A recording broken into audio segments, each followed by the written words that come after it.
His opponent, hailing out of the red corner this evening, coming to us from Allentown, Pennsylvania, training in Rowdy MMA. Let's give it up for Trent Stump!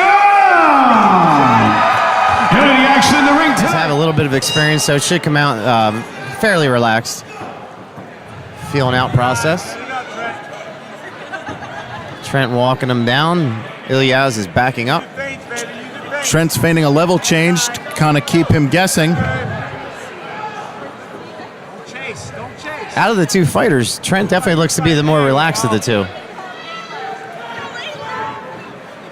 Ooh, good reversal here. He's fighting off the takedowns. Nice knee strikes. Trent looking to take the back. He's looking for a takedown. Lifts him up and plants him on the mat. Big takedown. Straight to a mount, Gets takes to the the mount, back, both hooks in. Nice transition to the back. Looks like he's got it. It's tight. That was a quick. He's under Very the chin. tight. It's a There's matter of time. He's not getting out of this. It's a matter of time.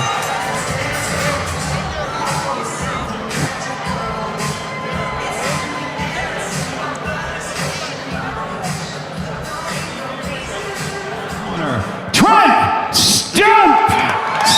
Look at homes and also look at businesses and for health concerns and stuff like that. So, Hey everybody, welcome to another edition of Monsoon Live right here on YouTube. I'm your host, as always, Jeffrey Monsoon Mysick.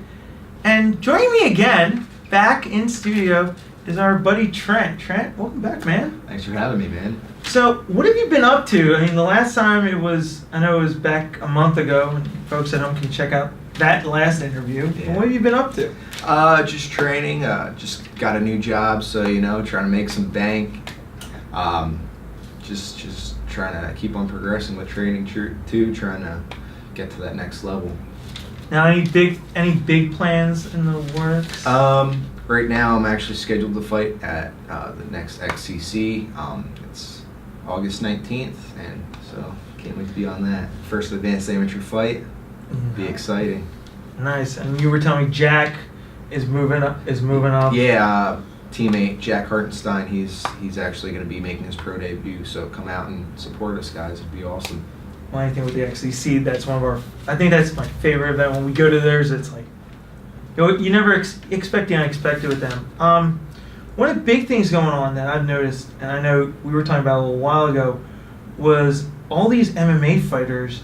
They're getting ready for a fight, and then the opponent's a no-show. Like, what's your take on that? I mean, I really can't say anything, like, because I haven't experienced it myself, where like I've had a no-show, but I think that sucks. It's probably frustrating for the fighters because they're getting ready for these fights, and in the last minute they're told that they can't fight, and they're putting all this work in, and it's probably frustrating for the promoters because they want that fight, they want to draw people there, and then all of a sudden they're left empty-handed without one of the fights. I mean, so it has to be frustrating for both of those people, but I mean it sucks, and there needs to be more like of a strict guideline, because I know with at least amateur, like, anyone can back out at any time, and it's almost just like you're getting ready for this fight, and then at the last minute someone pulls out. It's like, well, that was for nothing. So It's almost like telling, hey, you have to sign a contract and you're set unless you get injured in training camp. Then yeah, but the funny thing is, if they have to go and sign a contract, you're putting them under contract. You probably have to like give them some sort of like payment then or something, because technically it's a contract, like people aren't just going to sign something just to sign it. Well, I do know, I mean, like I said, we've had a couple of the guys on Facebook, they're venting like crazy on there, and I know you've seen it. And I was saying, like, one of our folks at home had said, what's the deal in this? And then yeah, I mean it's one thing if it's like an injury or something, stuff happens, you can't do anything about that. But if like some other reason, it kind of just sucks and puts like a sour taste in your mouth, Now, we had somebody ask this question, and of course, this person, who'll remain nameless, had asked about groupies. Because, there you are, you're ready for a fight, you do this fight, and you hear all these fans, and then you win, and afterwards, everybody wants your autograph. They want to touch it. They want, hey, I want to meet Trent. What's your take on that? Have you experienced that, or? Yeah, I've experienced that. That's just it comes with the territory of winning. Everyone wants to be around you when you're winning. They want to be in that limelight with you, and just like get a taste of that. I mean, I like it. I'm welcoming to anyone. So it's kind of funny because like some people are just like they're like following you and you don't know them, and it's kind of like oh nice to meet you, and they're like telling you about yourself, and it's kind of like whoa, it's kind of puts you in check a little bit and like makes you a little bit scared. But no, it's pretty cool. And to all my fans out there, how's it going? Hope everything's going well. But it's a really cool thing, and for me it drives me a little bit more because I know people are out there watching me, following me, and well, after the responses we got from everybody, they're all like, "Who is this guy?" And then you tell them, it's like. And then they see some of your fights, and they're just like, "What?" Another thing, like as you're gearing up for this fight in August, are you training differently, or are you keeping the same tempo? Because I know it's now more advanced than what you used to. Yeah, so I'm moving up to advanced amateur, and now there's ground and pound available. You can't elbow to the face though. So yeah, I'm kind of gearing up my jiu-jitsu a little bit more just so I can prep to get punched in the face, because it's better to be ready for that and it not happen to it happen and me not be ready for it. So I mean, I'm gonna probably do a lot of jiu-jitsu with MMA gloves on, and people hit me in the face to just get used to that. Tempting, hang him in the face. I know I'm gonna pay for that later, but now I was wondering would you mind showing us maybe a triangle choke where you were talking about something completely off the hook? Yeah, the twister. Yeah, man, I'd love to show some moves. All right, so coming up, Trent and I he's gonna show us some moves. So sit back and enjoy. Puncher's chance. Yeah, exactly. All right, we're back. Yeah, we talk about some stuff that we're thinking about off camera. Crazy stuff that our buddy producer does. So you're gonna show us some tricks. Yeah. 2 submissions, the triangle choke and the twister. The best place to do the triangle choke is from guard. I have control of you, so boom, I'm on my back, I have you in guard. Now, I like to work open guard. When your legs are locked, you really can't use your legs, you can't move as well, so I like to keep my legs open with guard, and especially with MMA, you can start to use your legs to block if a guy's going down to punch you and then everything. So with the triangle, first thing is I want control of his arms, Next, I like to put my feet on the hip, work off the hip, and right here, I'll put my knees right in the crooks of his elbow, and then I'll pick a side, whatever side I want to do, and I'll bring that leg, and I'll lock the triangle up. Next, I'm going to bring this arm across, because you want to cut off the carotid artery. I like to come, some people grab their ankles, but, it's kind of like flimsy, so I like to come underneath and grab my shin and pull it tight. You all right? Mm-hmm.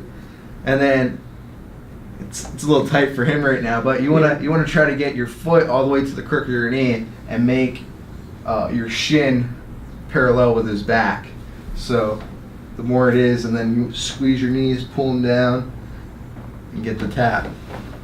If we show it this way, So I'm in here, boom, controlling the arms, I pick a side, lock it up, throw the arm across because then it's cutting the carotid, come underneath, grab my shin, nice and tight, squeeze, get the tap. Now, is there any defense against that, or is once you have control of the hips? Yeah, so the defense of that, you'd have to think how I was telling you to set that up. You want that arm across. So one thing that you would want to do if you're caught in that position is to bring that arm around underneath the leg and to posture up, because that brings separation from your arm, your shoulder, and your neck, and it frees up that space so you can breathe. Now, what's this next one that you? All right, so for the twister, it's from the back position. So if you sit down, give me your back. That'd be nice in fights. And sit down, give me your back. All right, so I have my hooks in, and I have control. I like to go over under, and right here I pull them back on me to the side, and I'll kick my one leg out. Oh, don't be a rag dog. And I'll figure four my legs right here, and I'll tuck this underneath. Then what I want to do is, with this arm that's closest to him, I'll go and hook underneath it and get this wrist control. And then from right here, you know, you can take your time, you can breathe. They're gonna want to fight you. Then I go 2-on-1 around the head. Bring this arm around and over. Grab and pull. And I just grabbed his back and gave him an adjustment. And neat. So again, we'll face this way so they can see better. So I have his back. Come more forward, please. So, have his back, hooks are in, over under, nice control. I pull him onto me, I kick that leg, figure four. A big thing with this move is his hips in relation to your hips. If he's too high, you're not going to be able to get it, and if he's too low, you're not going to be able to get it. You have to find that happy medium. So again, right here, I have control of the wrist. Boom.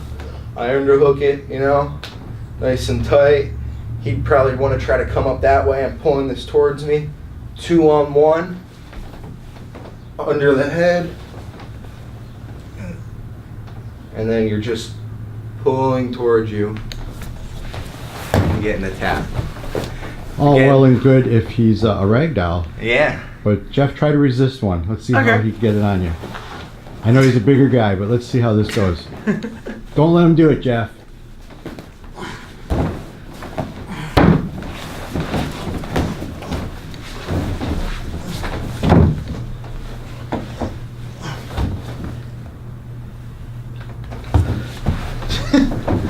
Beautiful. So that's the key to the key is, don't have the right position, don't do it. But if you're in that right position, do it. Yeah. Anything you want to say to the any of your sponsors or folks out there who? Yeah, big shout out to my friends, family, people I train with at Reality Martial Arts, Balance Studios, Royal Striking. Guys are awesome. Also, shout out to my dad. Today's his birthday. My mom, her birthday's on Monday, so happy birthday to you guys. That's pretty much it right now. Well, Trent, thank you again for being back on the show. Always great to have you.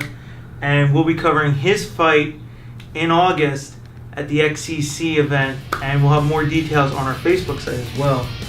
And hopefully all the folks out there can check you out on that one. Awesome, thanks for having me, guys. Always good. All right, well that's it for this edition of Monsoon Live, and as always, keep it real. Dude, that was freaking awesome.